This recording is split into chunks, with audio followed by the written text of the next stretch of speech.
So what I wanted to do was go through the usual process for the week, and that is to start with a Q&A. So does anyone have any questions? And I do remind everyone that this whole session is meant to be a Q&A.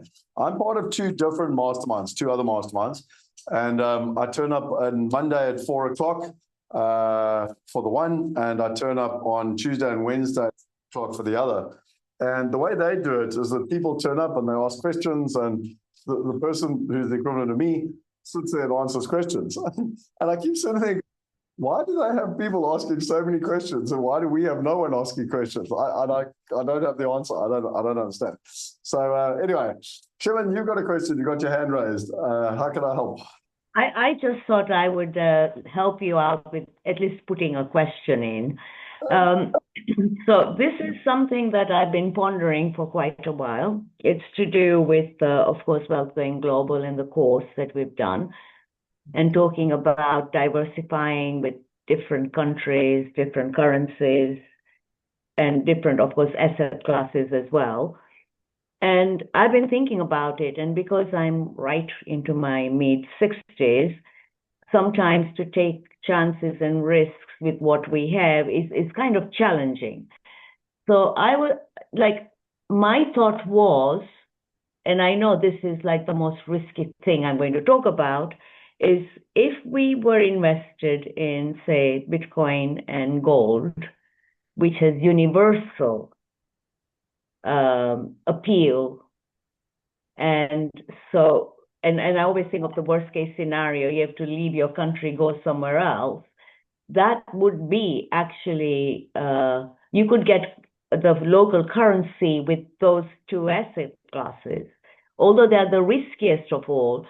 So the thinking that's going through my head is, would that not be considered being diversified with different currencies, different countries, only because of the asset classes that they are? And I really wanted your viewpoint on it. Of course, that these are the two most riskiest, considered the riskiest.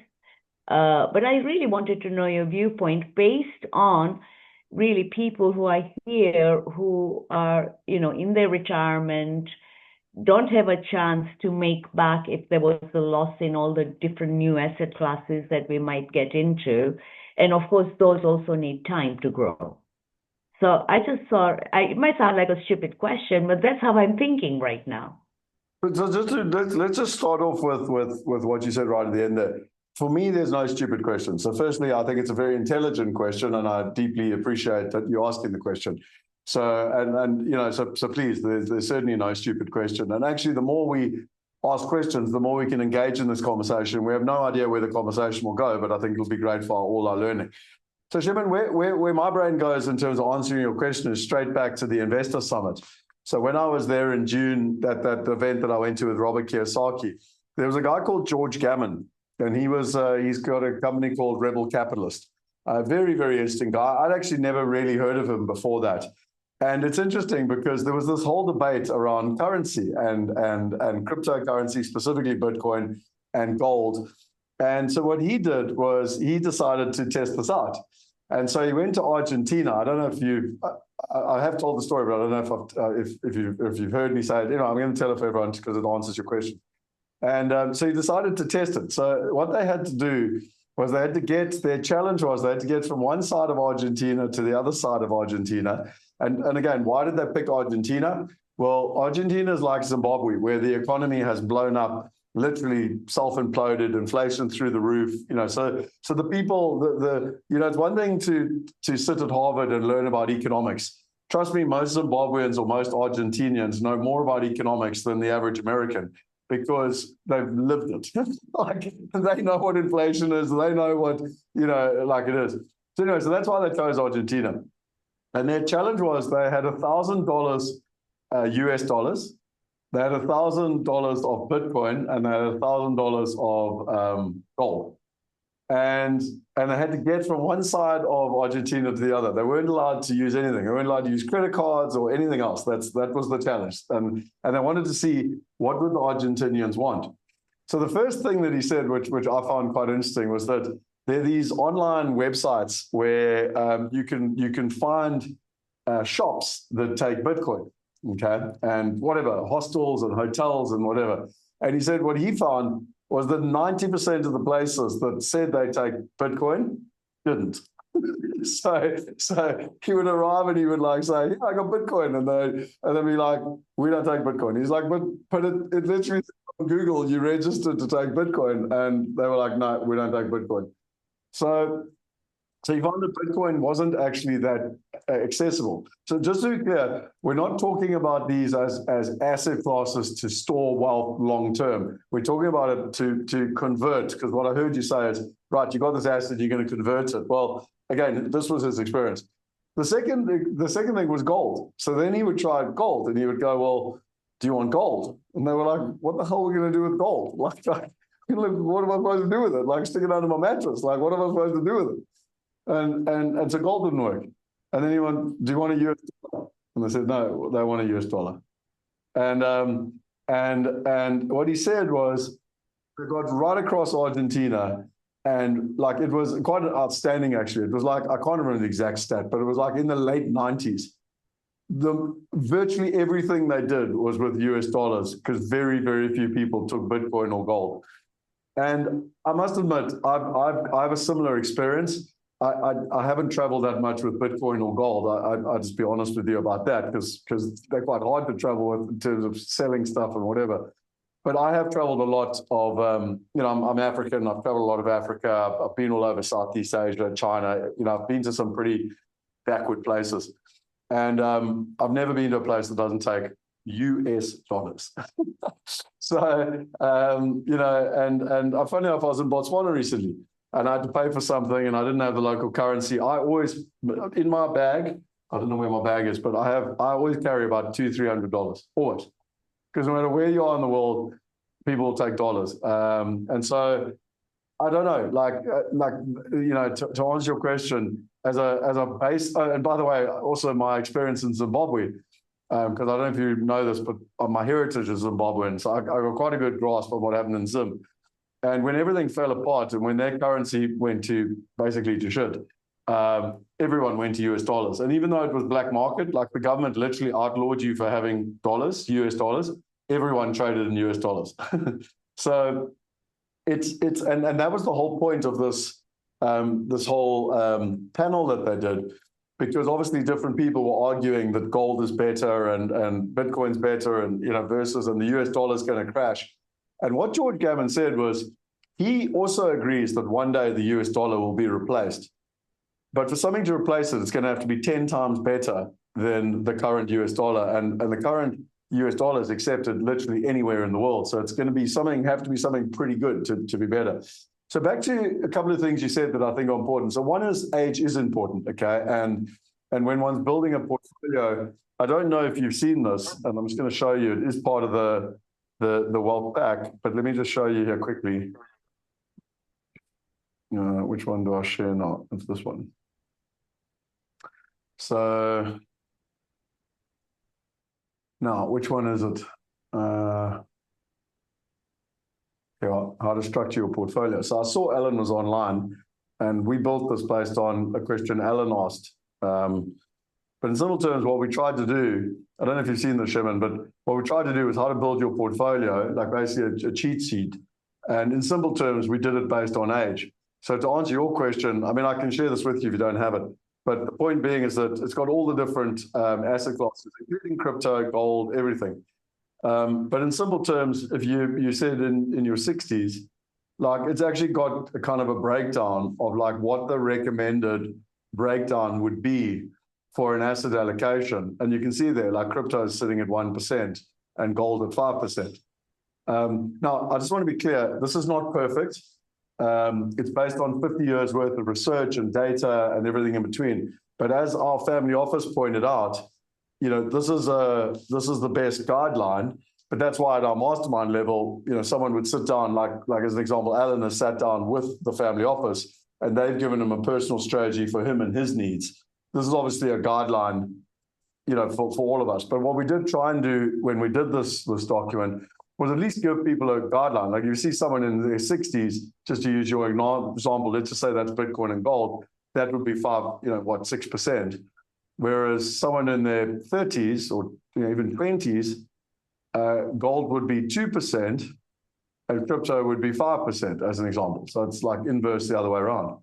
I'm actually quite surprised. I would have thought crypto would be higher because every 20-year-old and 30-year-old I know, in fact, one of the guys who I'm a partner with was telling me literally last night, I think he's 30 years old, and he said 95% of his assets are in crypto. Like, so I think if you found in real life, I think this in 20s and 30s would be much, much higher in crypto. That would be my opinion. I'd have to do a survey to prove it. So just quickly, can you type in the chat box or give me a thumbs up, Sherman? Have you got this document? Would love it, Scott. Thank you so much. If you could put it in chat, then I can download it. I'll put it in the chat for you, basically. Thank you. And then can I make a couple of comments on what you said? No, 100%. I just want to answer your very last thing.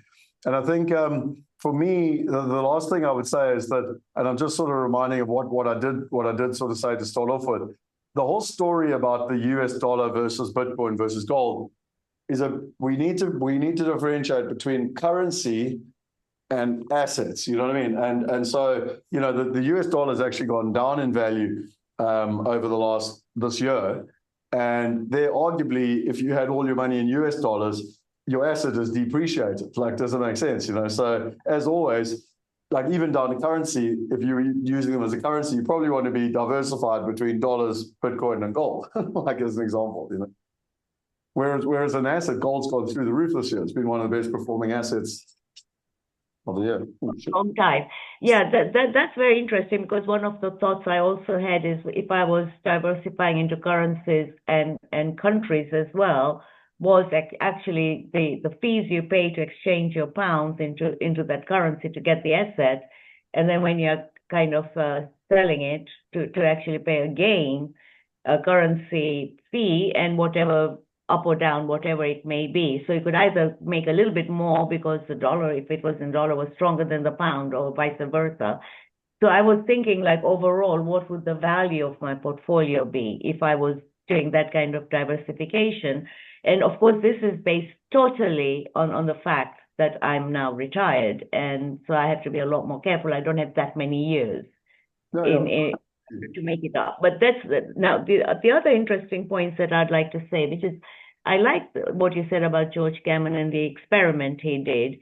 I lived in Greece during its hardest times recently, in recent years.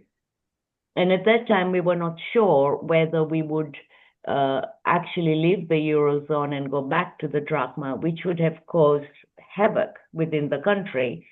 And it was around that time that I actually came across Mike Maloney and a few others. And I was talking to the Greek people about how was their life, things falling apart, which is during Second World War.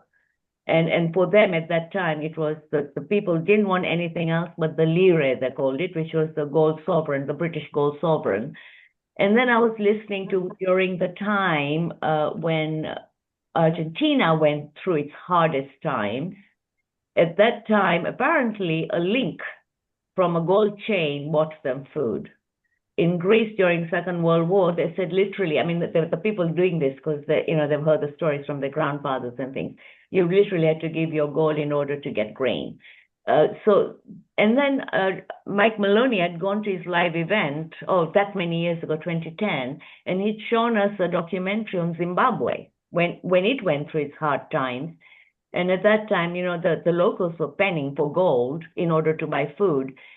So this is like also the thought that goes through my head with all the noises going on within the geopolitical place and how desperate they are to start a bigger war and all that, is also the thought pattern that goes through my head as I think about these things. And it's a challenging one. Maybe you can't answer it, and maybe I just would have to kind of decide. But I know when we were in Greece, and I said to my husband, I said, Rafe, during Second World War, it was gold that bought people's passages out of the country. And maybe we should have a little gold in case we need to buy a passage out of Greece because we were English. So those are the kind of challenges that I have playing in my head all the time. To be honest, you're completely right. And I mean, we've all heard the stories of, Jews trying to escape in Europe. And again, it was the ones with gold and, et cetera, et cetera. So there's no doubt that over 2,500 years, gold has been a store of value and even an exchange of value. So I'm not disputing that in any way. I would say in Zimbabwe, and again, I know Zimbabwe well, so I'm very qualified to say this. The only reason they were panning for gold was because that was free. If you had argued with them, do you want to pan for gold or take this US dollar? They would have taken it. If the US dollars lying around in a pond and they could have picked them up, they would have gone for the dollar. I can promise you that, because I've been to some. And funny enough, the government brought out a new currency called I don't even remember now, the Zim bond or something. And it was brand new. It had only been out like a month or something. And I arrived, it was my 40th birthday. I took 12 mates up there for fun. And they would give me, I would like give them US dollars and they'd give me the bond notes back as change. I'm like, no, bugger that. Like, I want my dollars back. I don't want that shit. And then anyway, I'd get these bond notes. And then like they wouldn't accept the bond notes, like literally their own currency. They were like, it was only like 1 month old. They were like, oh, we don't trust our government. We don't want this bond note stuff. So I think I think you're 100% correct in terms of store value. I think the only thing I would say is an ounce of gold is worth like $3,000 as an example. And there's only so many dollars you can take in a backpack, So like you arrive at Heathrow Airport with 2 suitcases of dollars and you're going straight to the left room. You know what I mean? It would have to be in storage somewhere, which you can access wherever you're running to, definitely not through customs. But I also agree regarding the dollar, because I don't know if you know of Simon Dixon, Bank to the Future. Yeah. Actually, the Simon personally. And one of the things he's always said is the dollar is the reserve currency till it isn't. So the dollar will be an accepted currency wherever we go till it isn't. Yeah. So no, look, I agree with you. I agree with you. And like, there's actually a thing, if you want me to share this as well. Let me try to find it for you. So kind. Thank you so much. No problem. I want to try and find this for you quickly, though.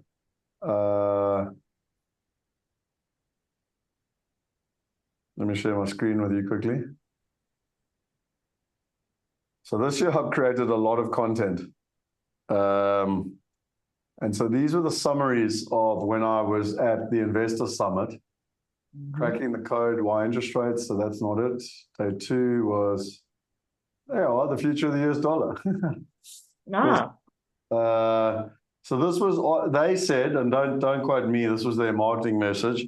It was the most experienced panel ever, okay?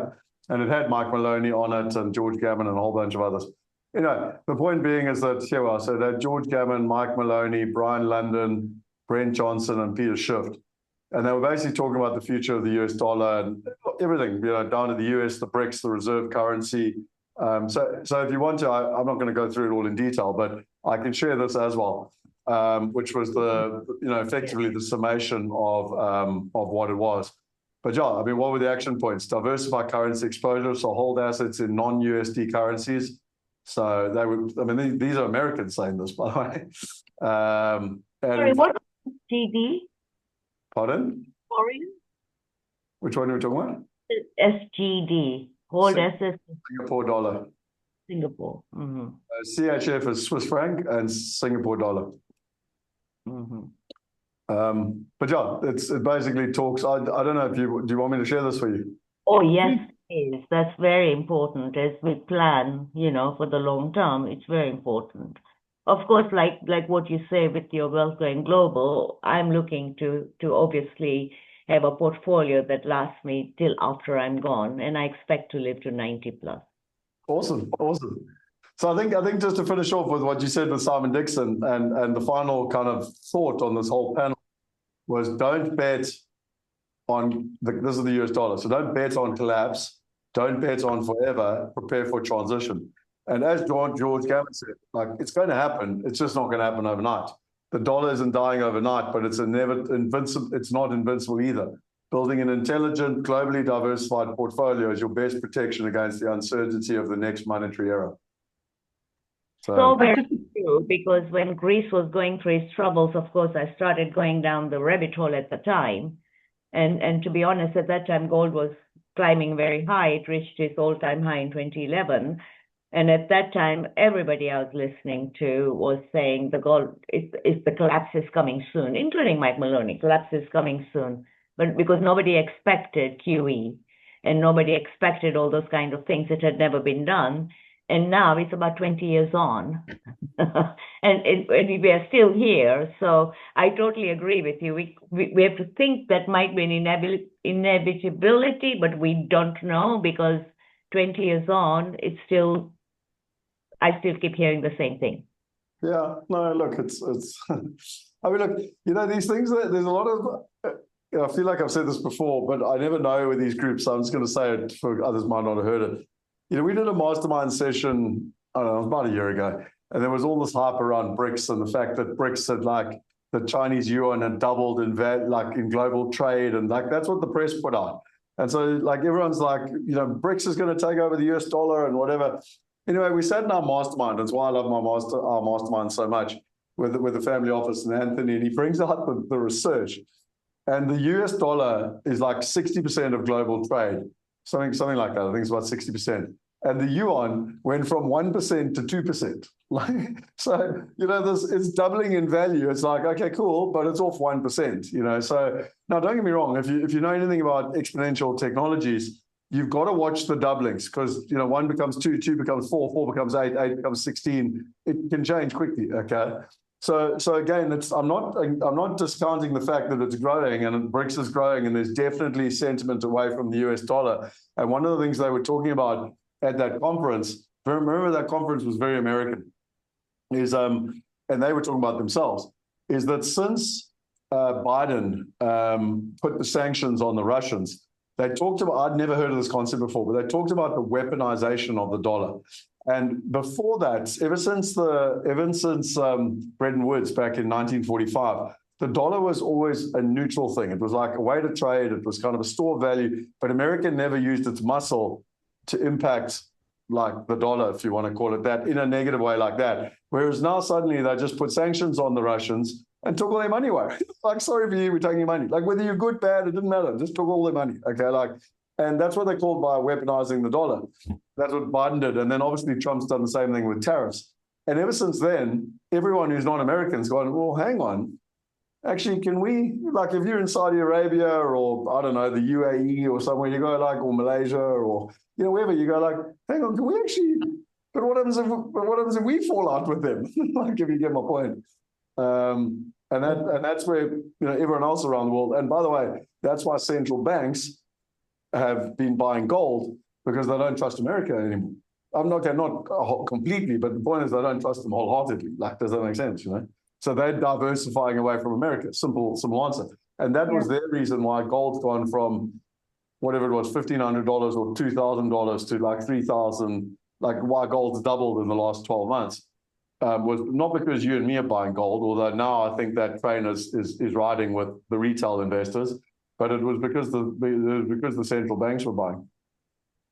Yeah, and also I remember you saying that one of the things you got at that event was that the US is trying to bring down the value of its dollar, right? They are working towards devaluing it a little bit.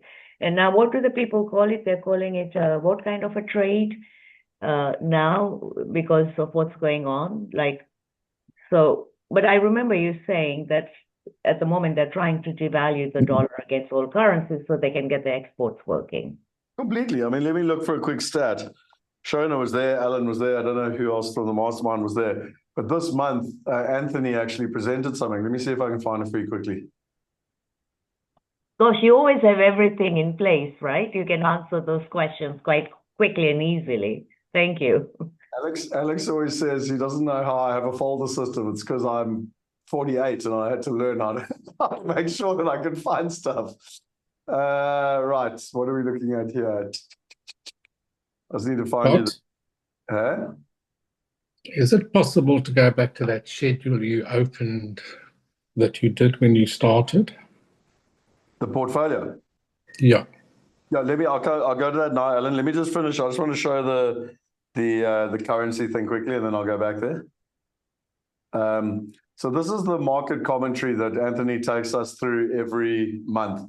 And what he basically does is he kind of takes us through all the markets, but he showed us, here we are. No, which one was it now? Oh, hang on, let me just find you. It's not in one of those slides. he obviously didn't have it in a slide, but then he spoke about it. But anyway, every month he's been talking about the US dollar devaluing. So let's just look here. This is the summary that I put together based on the thing. Let me just look here quickly where it is in the summary.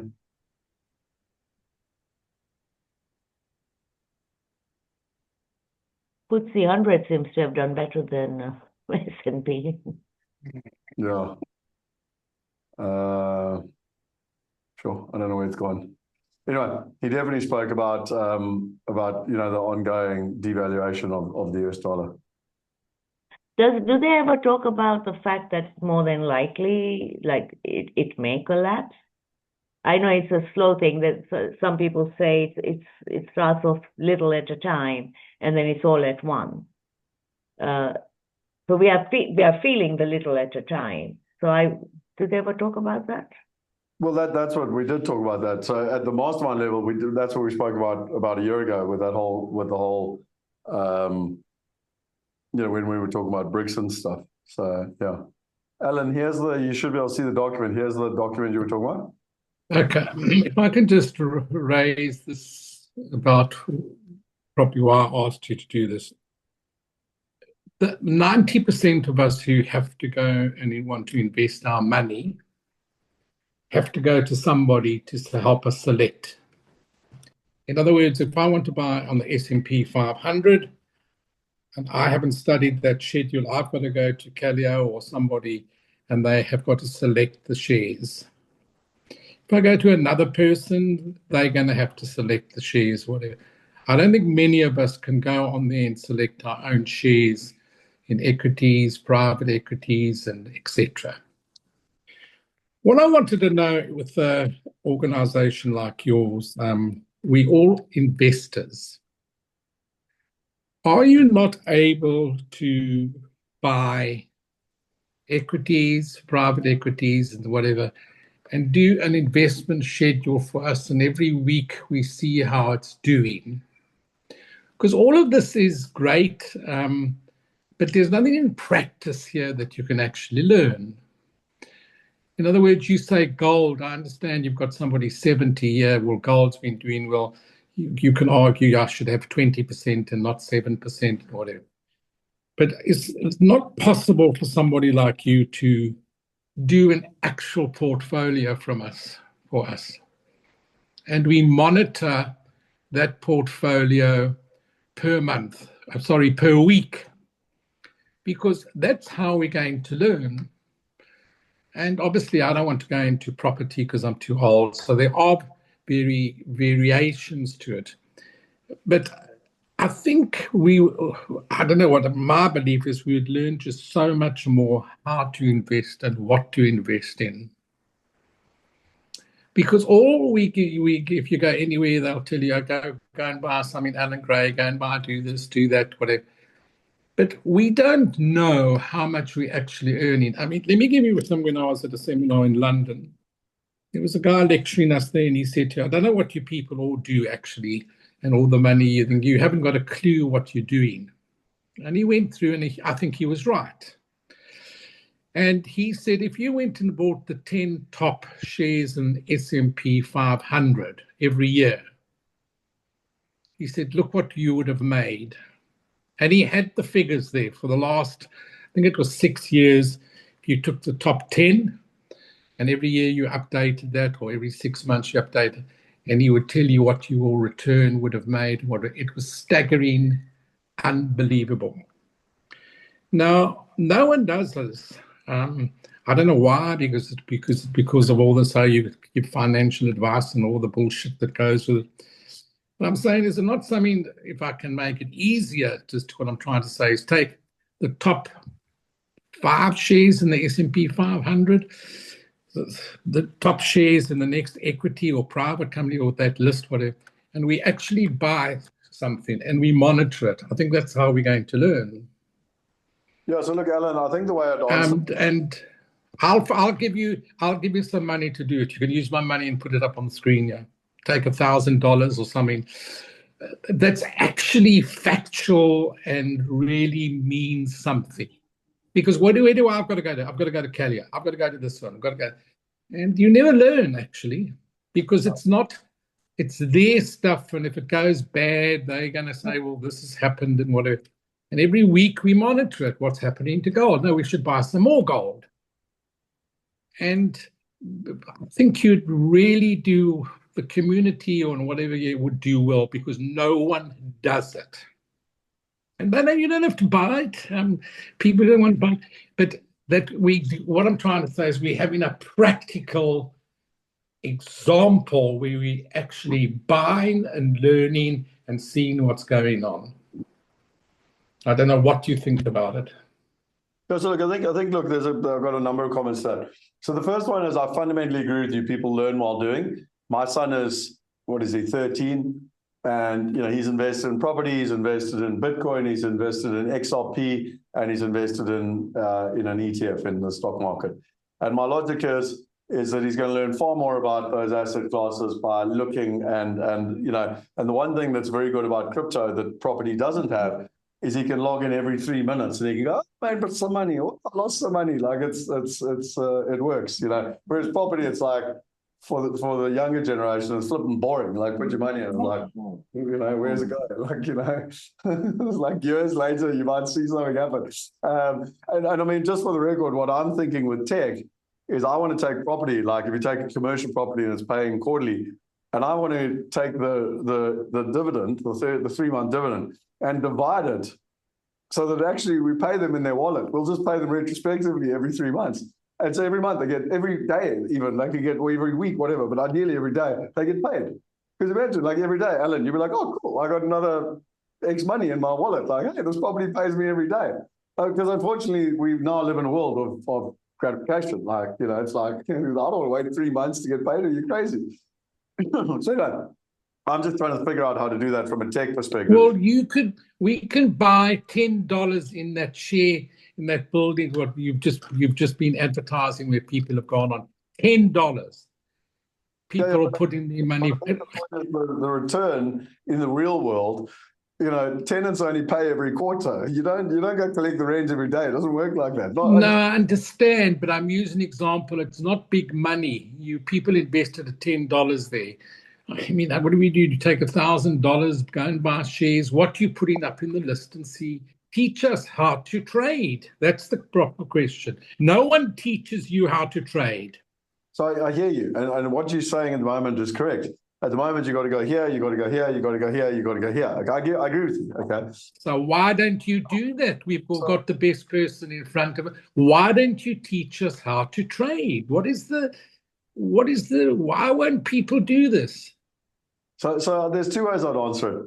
So the one is that what I think I'm good at is getting partners that are good at what they do. So up until when was I there in June? I was there in June, whatever that is, 4 months ago. I could not stand here and tell you guys how to invest in gold. I'd never invested in gold. I have no idea about gold and silver. And quite frankly, I thought it was a bad asset to invest in because you don't get an income. It didn't make any sense to me. Then I went to that investor summit and I learned about gold. So what I would say to you, Alan, is I don't know everything about everything. So what I've done is bring in people like Ann Wilson's the best I know in ETFs. Like she's far better than me at teaching people about ETFs, etc. Okay, just stop there. That's exactly what you can do. I'm not saying you can't know everything, but gold, you've just been there. You can get somebody. Let's just use me. Alan Ross is an expert on gold. Let's go and ask how much would you buy, what's going to happen, and we monitor him. You, the expert on crypto, you've got some crypto, somebody's an expert on buying shares, and you've got about 5 people that we go and we follow and whatever. At least we'll get some benefit of what to buy, what the market's doing, how's it changing. Because it's otherwise just airy-fairy. There's 2 ways I'll answer that, Alan. I know you're part of the mastermind. So at the mastermind, I do bring those people every month. So every month we're learning a new skill, a new asset class. 2 months ago was self-storage. This month was data centers. The month before that was MedTel. I'd never even heard of MedTel till I was in America. We've had gold, we've had crypto, we've had private equity. I mean, we've had about 20 different asset classes. But let's go to the future, which is where I think So what we're working on with Calio at the moment is where we take the wealth EQ, so the Enneagram of wealth, and there's 27 different profile types because different people. So what is good for Alan is not good for Shona, is not good for Shemin. Okay. So what we do is we help sort of put people into buckets, like based on like what is your profile. But I don't like the word buckets, but I mean it's personalized. But I mean it can only get so personalized. Does that make sense? But I agree. It can't be all that everybody would like. The bottom line is everybody wants their portfolio to grow. No, what do we buy to get it to grow? Well, but this is my point, Alan, is that what we're going to do, what we're doing, we're in the process of trying to do this, is that we're going to effectively have these 27 different profiles, because each one of us is different. Each one of us fits into one in 27. Whether we like it or not, it's been around 5,000 years, it's fact. And then what we're doing is we're creating portfolio baskets that, based on your personality and possibly even your age, will then make more sense, and then you'll go in the basket. Now, what your good idea is today, I love real-time tracking. Like, it would be fantastic. Like, I put my money in here and like, where are we at? So this is where the future's going. Is it going to happen by Christmas? No ways. Is it going to happen in the next 5 years? Guaranteed. And I'm going to make it happen. So I appreciate what you're saying, and I agree with you. And I have been trying to make it happen for 10 years, and I call it smart investing. That's why I call it smart investing, because you have a smartphone, smartwatch, smart TV. Why can't we use smart investing? So I agree with you, Alan, just to be clear. And if you'd asked me 10 years ago, I would have thought it'd be done already. But I never expected it to be this hard, and mainly from a regulation perspective. Because, like, as an example, I'm not allowed to teach you. I can teach you about S&P and ETFs like Ann Wilson does, but Ann Wilson's not licensed to tell you which one to invest in. Yes, but hold on. We always go back to this licensing. I think it's an excuse or whatever. If I want, if I need help, I'm going to have to go to Callio. Callio is going to say to me, invest in, I don't know, Alan Gray, Fort International, Coronation, do that. And they're going to tell me to buy, I'm going to go and buy them. So I think that gets used as because everybody's trying to cover their backsides at all. What is an investor looking for? To have a portfolio of various degrees. I don't want private property and all that shit. I don't want it. I've learned about property. But you might want to have private property. So fine, you buy something in private property. I'll take my shareholding extra and say put it into gold or whatever. But there should be, or there must be, a streamline of 80% of investments that you can hold, that will grow, that you want to monitor every week.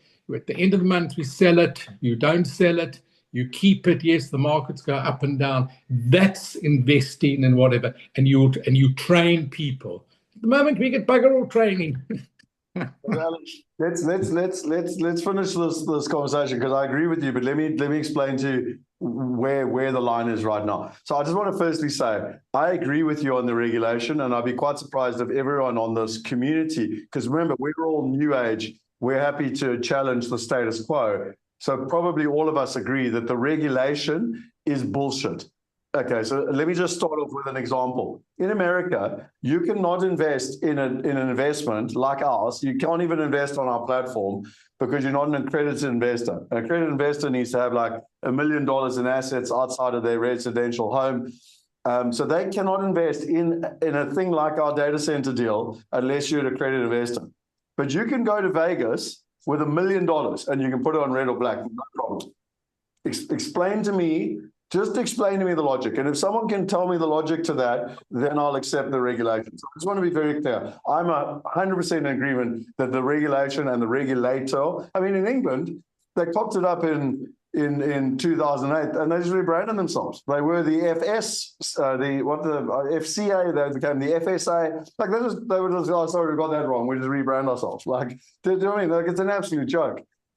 But there is another side to the fence. The regulators have very strong teeth. And if they decide to not like you and you've done something wrong, they put you in jail. And there's different levels of regulation. So we operate under a Cat 1 license and there's a Cat 2 license. Cat 1 is where I'm allowed to talk about investments, but I'm not allowed to tell you what to do. So Alan, I can say, hey, this data center thing, it's a good idea in my opinion. I'm not giving you financial advice. But at the end of the day, the decision is yours to invest. I can tell you what the pros are, I can tell you what the cons are. That's what Wealth Migrate is. But Okay, so I'm asking you find out all the loopholes. Yeah, but and let me just give you the last thing.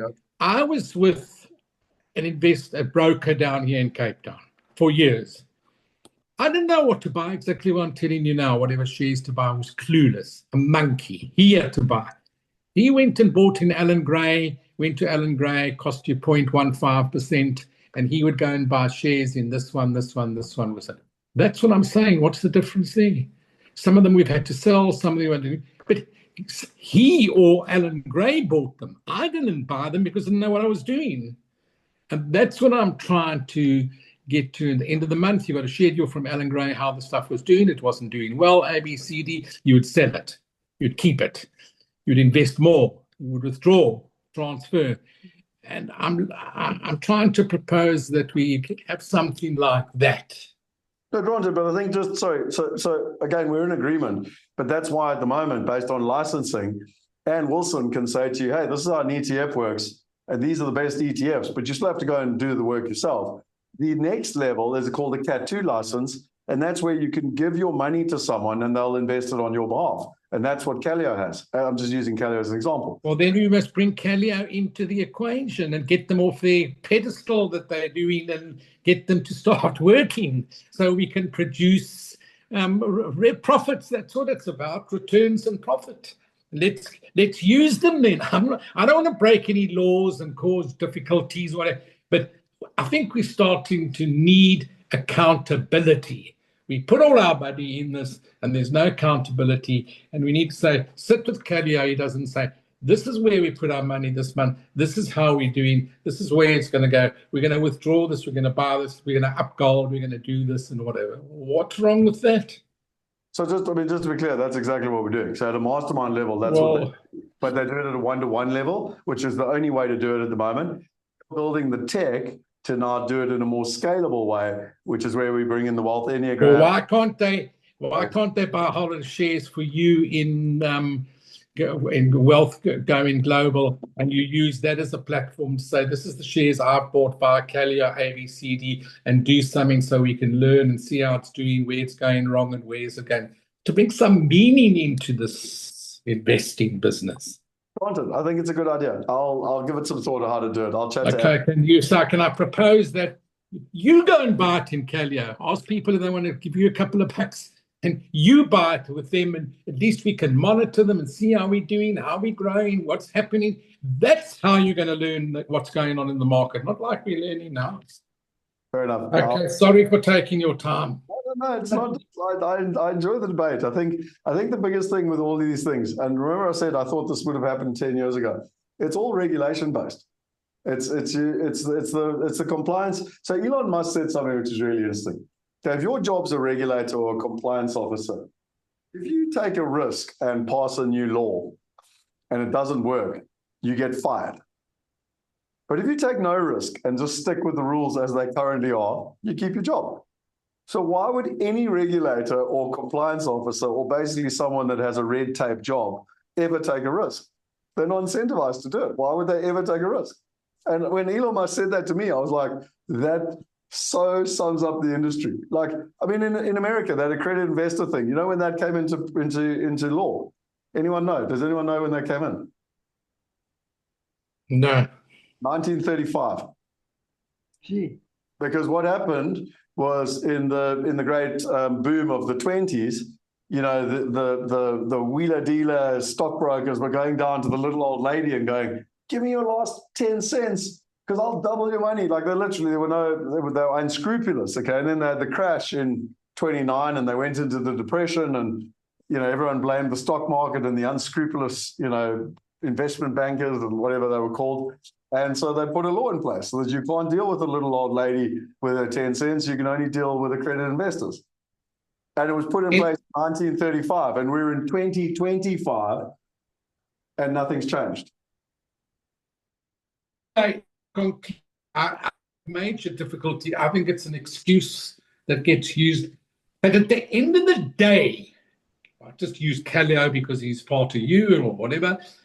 Alan Gray or the broker I used in Cape Town, I had to pay a fee, a fortune of fees at the end of the year, whether I made 1%, a bucket of money, or lost money. They took their fee every month, every year.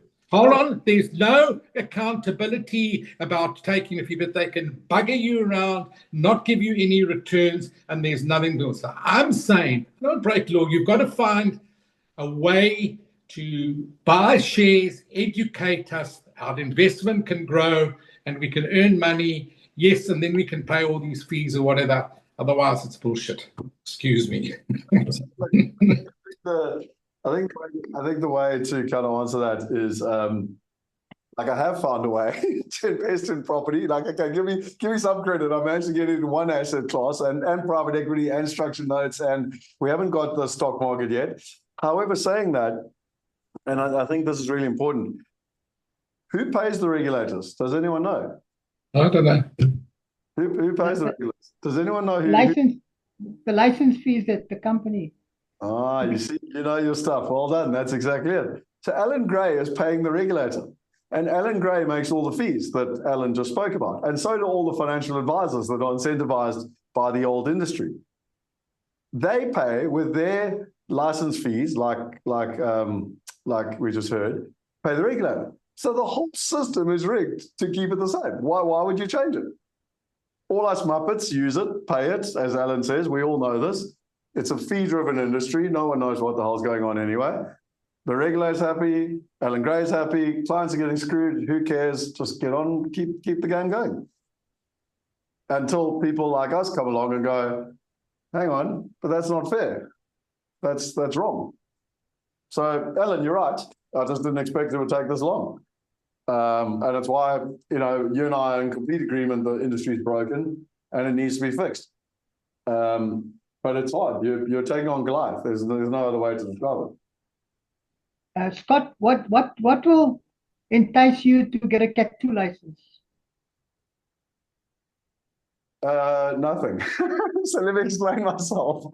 So what are we waiting for? Get the Cat 2 license and then give the advice that we're all looking for. Possibly. So there's a couple of things here.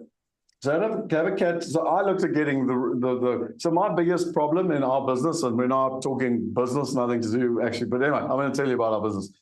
My biggest problem in Wealth Migrate for 10 years has been the compliance officer, always, because they're above the law. They know that if you get rid of them, I'm sorry to swear, but you're literally effed. Because your whole business has shut down, because they're more important than God himself, like literally. Okay, so you can't hold discipline, you can't do culture, you can't do anything. Everything Alan implemented in his business, you cannot do that because they're above the law. Okay, so I went out and I said, fine, bugger this, I'll just go and get the degrees myself. I mean, no disrespect, but I've cum laude, 2 degrees, honors and masters. I was like, how hard can this be? Only to find out that even once you pass the degree, you then have to do an apprenticeship at the likes of Old Mutual for 3 years. I said, I'm not sitting under some muppet for 3 years, like, to get. And so I was like, I'm not doing it.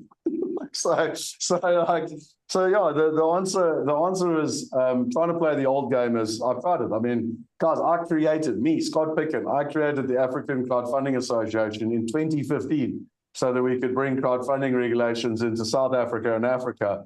And we were the very first company in South Africa to get regulated in 2020. I mean, I'm just like, I know this stuff. Trust me, if there's one person on this planet that can talk regulation, it's me. But back to your thing, Chiba, it's much better. I found you've all been around me long enough to know. I've learned I don't need to do everything. In fact, I think it's the slow way to do everything. The way to do it is with partnership. And I think Calio are the best I've found. I like them. I like their alignment. I like their intentions. Yes, they're making money. But that's why I'm looking to build. We're looking to build a whole other business right now. We're literally in conversations around it, where I will be part of the business and they'll be part of the business, but they'll bring the license to the table and I'll bring global distribution. So maybe I'm okay for our next meeting. Can you ask Calio to do this, please? To take the S&P 500 and take the top 5 shares going back 7 years, 10 years, 5 years, and take the top 10 shares going back 5, 7, and 10 and tell us what you would have made had we just bought the top 5, the top 7, the top 10 shares? How much money would have I made? Want to test that if they were bullshitting or not, and see how much we would make if I just owned those shares. Can you ask them to do it? They've got the records. You could print it out. How much is the top 5 made? It's all there. Alan, you know. Well, I think you know this. Every client that's part of the mastermind that sits down with Kellyo, they do actually backdate. So they say in the last 10 years, this is what you would have got if you'd done what we've done. So this is what we've done. So that's not a crystal ball thing. They're like literally in the last 10 years, if you'd done what we've done, you would have got this. And if you've done, this is what you've done. And like, that's the gap. Well, can you show us our faults? Okay, I wasn't there, but can you show us what we've made mistakes and haven't listened? My point is invariably, Alan, it's not you that's made the mistake. As you said, it's your financial advisor or someone. But I think all I'm trying to say is that the one caveat with what you're saying is that if you'd chosen the best 5 stocks over, well, I think you said 5 stocks over 5 years and the other best 5 over 10 years, there's no human on the planet that would have guessed those perfect stocks over 5 or 10 years, in my opinion. Like, there's literally no human, because that's like having a crystal ball, and no one has a crystal ball. So I understand, but history will teach you that's happened over the last 10 years. Alan, you talk big here. Go and buy these shares for this year they've done. What have they done this year? You're going back to get some history, to check it out, to let us learn. So it doesn't work like this. Yes, it does work like this. No, but I think we all know that. So looking backwards definitely helps, and it creates trends. And something I learned from Hun Australia years ago is look back 10 years because that'll teach you something, and then extrapolate forward only 5 years. And if you want to look forward 10 or 20 years, look back 50 years. But we need to understand that a good share now, or one that's performed the best, I don't know. Let's just take Microsoft. I can't give you the exact timing, but Microsoft pumped all the way through the 90s. And then I don't remember the exact timing, but when did it start stagnating? When Bill Gates left? Was it around 2010? I don't know exactly. Well, then Kellyo must know to sell Microsoft then when Bill Gates left and whatever. They're the experts. They get out of the share now. We're moving. Bill Gates is leaving. We've got to go and buy something else. But Alan, that's exactly what they do. That's exactly what they do. Well, I'm yet to see all this. Anyway, Shimon, you got a question? Sorry, Scott, easy equities, they often say these are the top performing shares. Just wait, please. Shimon had her hand up. I just want to respect. Sorry, my apologies. No worries. Actually, when I was listening to Alan, and I think he makes a good point, but my concern was if we were to just go for the top 5, a lot of them are in tech. We don't know if there'll be a .com sort of a bubble that could burst, and maybe those companies may not do so well. So although it's a good idea, the risks are high. Do the top 10. Yeah, but I think top 10. No, but I think, look, it's the same thing. We can say the same thing over and over again. Just because something was good 20 years ago, or even the last 10 years, doesn't mean it's necessarily going to be good the next 10 years. Like there's a good chance that if Amazon's done really well in the last 10 years, it's going to be really good in the next 10 years. There's a very, very good chance. But the chances are that not all of them are going to nail it. But Scott, hold on. The investor, or let's maybe use Kellyo, should know that in this year, in 2025, I'll just use Microsoft, or this one's not going to do well. We need to get out of it. It's had its run. Let's go and buy another different share. That's what's going to be done. I don't have a problem with that at all. No. But look, they do that. That's exactly, at an individual basis, that's exactly what they do. Chiba? Yes, the question I was asking is easy equities. They often send you information, say these are the top performing stocks on the market. And even the Satrix 40, you can actually monitor the performance. And then you've also got Simon Brown that gives us information on television every day, which stocks are performing well. So that's where the information is. And they always say, we're not giving financial advice, we're just informing you that's the performance of these shares, both local and global. So that's where the information is. So can we not use that information and bring it into this forum and say, well, this is what was summarized this week. So guys, have a look at it and see if you key. Again, I'm repeating myself. I am not an expert in shares, so no, I can't. Simon Dixon might tell you to go and buy bloody Lehman Brothers, and I'll be like, okay, Lehman Brothers. Like, I literally have no. So, that's why I refer to Anthony. If anyone's part of Mastermind, they know how this works. So I have no idea. Like, right, what do you think? Like, you want to talk about industrial property in America? I know 5,000 times more than Anthony. But so I know what I know, and then I get people that I don't. So again, obviously there's plenty of advice out there, and some of it's right and some of it's wrong. And it was certainly Kelly, I don't get it all right. So I just want to be clear. But I've worked with them for 12 years, and the biggest thing for me is there's alignment on ethos and who people are. I know I'm endorsing them. I get that. I know Charles Savage personally. I built Migrate at the exact same time as Easy Equities. I know exactly what they do. I know how they do it, and everything in between. It is what it is, but just to be clear, and I've always, like, no disrespect, but I've always got the answer. Charles Savage started the business. They are a stockbroking company that on the side started Easy Equities as a separate business. So they have the ability to send out a recommendation on what to invest because they have a licensed broker that is allowed to do that. So anyway, guys, listen, we're reaching the hour. Okay, thank you. Scott, I've got one more question. Just quickly, I'll come to the question. I think it's a great conversation, and I think there's a lot of merit in this, and I think it's definitely a need in the market because I agree with Alan 100%. People learn while doing. I'm not teaching my son about Bitcoin. I literally bought Bitcoin for him, and he's learning about Bitcoin because it goes up and it goes down. And he put 1,000 Rand in, and now it's 700 Rand. He doesn't like this Bitcoin, XRP shit because it's gone down. He's lost money.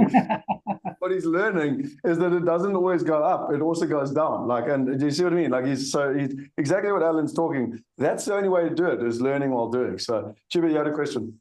Yes, Scott, we spoke about the dollar losing value. Now, this is happening more recently with Mr. Trump and his antics, right?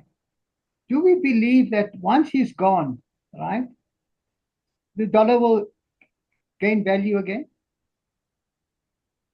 Because we all talk about the dollar not going to be the currency, the global currency. But once he's gone, things will improve. So should we overreact and worry that the dollar is going to fall off the bus?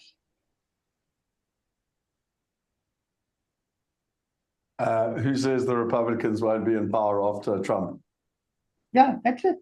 So no, it's a simple answer, Chiba. Same answer. Sorry, sometimes I feel like a broken record. You diversify. I don't know. If you know for a fact that that's going to happen in 3 years, then go for it. Like, I don't know that. So I diversify. We were told, for the last 3 or 4 years, if you listen to James Painter, if you come to the Mastermind and listen to Garth Wellman, they've been telling you for years, but even before Trump was elected, that the euro is undervalued against the dollar, and the dollar is going to decrease against the euro by 30 to 40%. I can send you the recordings. That was 3 years ago. That had nothing to do with Trump. These things, Trump is often noise. Don't get up in the noise compared to the fun. Here, okay, I'll finish because I've got to go. Here, Christopher Steenkamp has sent out a note here to everyone. And he summarized exactly what I'm trying to say. If you invested $10,000 equally, 2,000 Microsoft, Apple, Amazon, Meta, that's what you would have had to be worth 83,000, and you'd be close to 90, So that's what we're looking at, a return of 736%. And he's put it on the thing, you need to read it. That's what I'm trying to say about it. Brilliant. No, it's brilliant. And I think, look, if we could all go back. So he knows. Well, let's hire him. He seems to know what he's doing. No, ChatGPT knows that because it's easy to look backwards. But ask ChatGPT to guarantee who the best 5 stocks are going. Look, guys, it's very simple. It's very, very simple.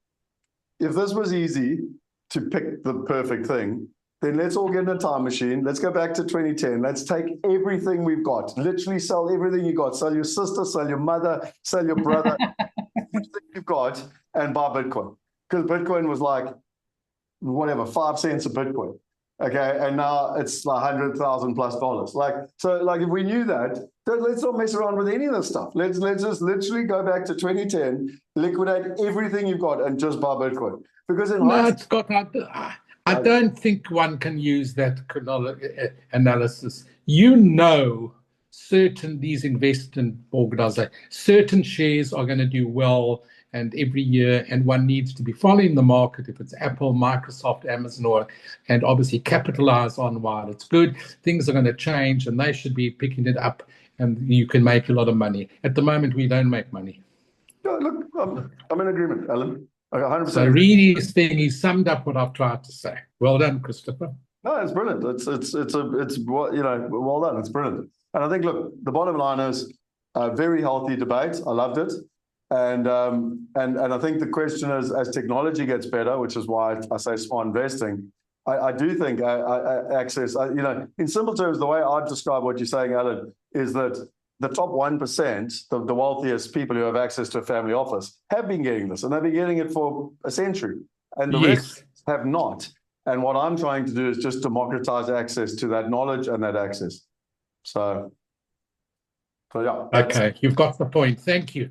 Cool, Scott, man. just one more question. I get so many communication from Colin Abrams, and he's talking about coming on this trading exercise that he's got, and you can make money. And obviously, he also says there's no guarantee that you're going to succeed, but if you have the right knowledge, you can. So Colin Abrams is advocating that you need to go through the learning when you do trading on the stock market. Do you have a view on that? Look, my view on this is that I was a young boy, 6 or 7, maybe 10, and I would walk in to my dad's office. It was as big as my office here, and he had charts all over the walls, and he was a chartered accountant. And his day job was to be financial director of Rainbow Chickens, that's a listed company. But his weekend job was to be an investor, stockbroker, call it whatever you like. Not a stockbroker, but like a stock picker investor. He got eaten alive. He was useless. Okay, he lost everything. Like it was useless. You compare that to my uncle. They're brothers. You compare that to my uncle, who eats and sleeps investment. He is a stockbroker. He literally, since the age of 19, he failed university and became a stockbroker. And he was on holiday one day, and I noticed him reading the financial newspaper on holiday. And he's the guy who goes on holiday, reads The Economist. I'm like, Bill, what are you doing? You're on holiday. He goes, I'm always on holiday. I love what I do, and I get paid to do it. Like, he loves investing. He loves, and I'll give you an example. We bought shares because he helped me, exactly what Alan's talking about. We put money in when I was like 13, and he told us what to buy and whatever. And we bought shares in an aluminium plant in Mozambique. And literally over 3 months, the share price went up like 300%. I'm like, how the hell did you know that? He says, oh no, it's obvious. Now listen to this obvious part. And Chiba, I'm going to make my point very strongly here. It's obvious. I'm like, well, what's obvious about it? He goes, well, aluminium in Mozambique, well, the second biggest place that makes aluminium in the world is Mozambique. The number one place is California.